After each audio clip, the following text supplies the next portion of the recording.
How weird is it that I own all three of these weirdos and not Bludgeon?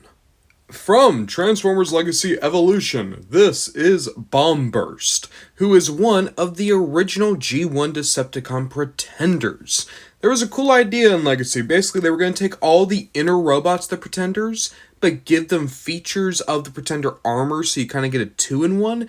If you gotta do Modern Pretenders and don't want to do the full Pretender suit, it's a good way to go about it, even though personally I want the big Pretender suits. That's just me, though. I do like that we can see Bombburst here, picture of the vehicle mode up here.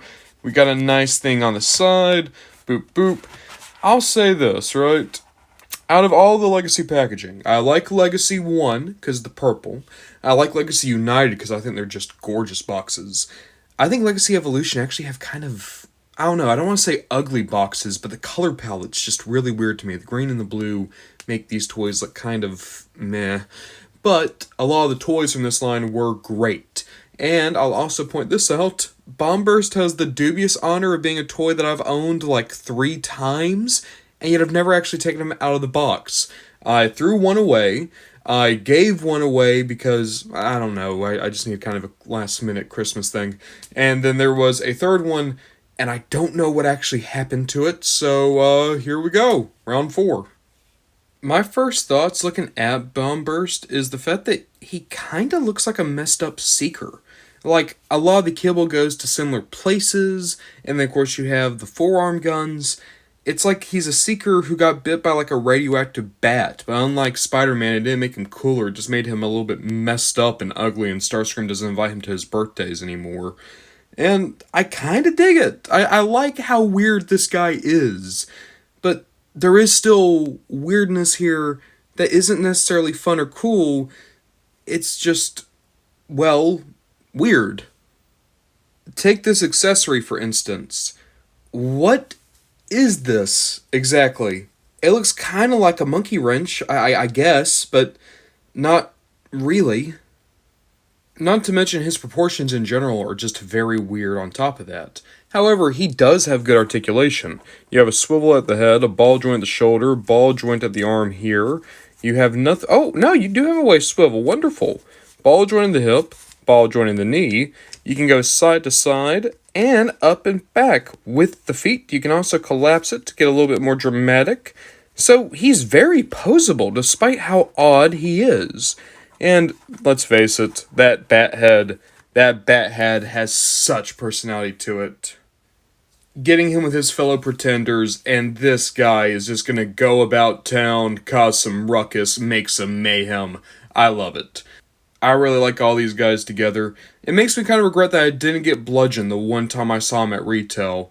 But isn't this always the way? You see him when you can't afford him, when you afford him, you can't see him. Maybe one day I'll have Bludgeon, but until then, I'm pretty happy just having these 3 Pretenders. And besides, there's like 40 Bludgeon toys. I can always just get another Bludgeon to go with them. So I'm into the robot. How's the jet? Now this is the type of vehicle mode I love. Don't get me wrong, I like your realistic cars, I like your realistic tanks, but I love sci-fi vehicles, especially sci-fi flying vehicles. I mean, Brainstorm is one of my favorite designs in all of Transformers, and this is a pretty brainstormy looking jet. If you were to tell me that this is like Brainstorm Jr. or like a little drone of his, I could buy it. That said, as pretty as it is, as much as I like it, it has issues. Here's one. This guy doesn't really peg in anywhere. You can try, but there's just no clearing that's actually made for... Well, look at that. There is a very weak one there. But you can see it also droops, so I guess it's landing gear at that point. It's a bit strange. Past that, I really would have liked these arms to tab in somewhere. They don't, and the friction's good. Friction can hold them there, but it's a thing where I wish the gun felt better to put in, and I wish the tabs had a better spot. But overall, the style here is nice. I do enjoy the jet.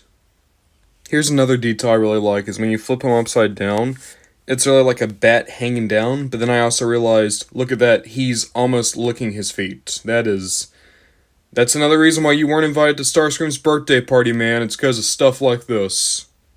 Bombburst is a creep. He's a weirdo. I don't know what he's doing here. but he's a good little guy.